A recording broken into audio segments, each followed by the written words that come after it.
Forecast calls for a cooler, wetter than average winter here in Georgia. That combination could mean more snow and ice. Torrential rain is another threat. I think there's going to be a big flooding issue as we go through the winter months and even into the spring with enormous amounts of rainfall. Several metro Atlanta cities are making changes they hope will prevent a devastating flood. Here's Channel 2's meteorologist Brian Monahan. It was the beginning of November that North Georgia looked like this. Covered in clouds, soaked in day after day of rain, just a sneak peek at the type of weather the strongest El Nino in 2 decades will fuel. Nearly double the rainfall expected for an entire November, falling in just 10 days. As the population of Metro Atlanta soars, development and pavement does too, leaving fewer places for stormwater to soak into the ground. With the urbanized neighborhoods, you have a lot of runoff from all the pavement that's everywhere. Basically, all this paved area is creating the problem. The city of Atlanta is reclaiming some of that pavement, most visibly in Old Fourth Ward Park. Not only a place for the community to enjoy. It's great.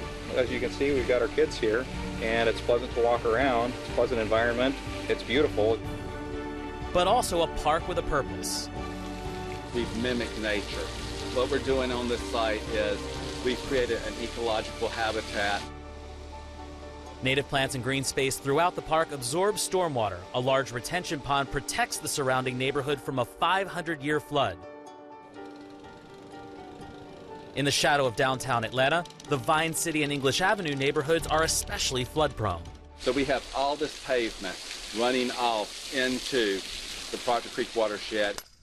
Here, a private-public partnership has put shovels to dirt and developed 2 new parks. Those parks soaking up water that may have otherwise ended up flooding yards and basements. More green space is coming.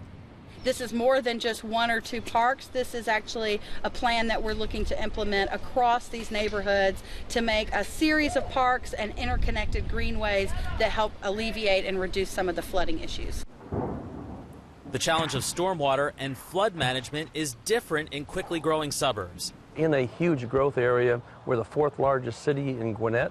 We're trying to build a downtown, and a downtown that has limited land capacity, and we don't want to use a lot of space for stormwater retention and water quality. Like Atlanta's Old Fourth Ward, Sugar Hill has a park designed to act as a retention pond, protecting the downtown from a 100-year flood. Sugar Hill also recently bought 70 acres of land, once slated for a housing development, along the Chattahoochee River. The Chattahoochee is our western border. It's very, very important to us. We own some property up there already. And I'm standing on some of that land right now. The Chattahoochee River, it's about a half a mile behind me. With this land preserved, when heavy rain falls, you know, the water, it's going to stay right here instead of running into the river. And less runoff means less flooding downstream on the Hooch. The 40 acres closest to the river will not be developed. We can do environmental education, walking trails, and bike trails as long as they're not paved. For Sugar Hill, Radford says planning for stormwater management is also a matter of dollars and cents. If you do not plan and you do not have a vision, why should businesses invest and why should lenders lend? If you don't do that, you're making a mistake.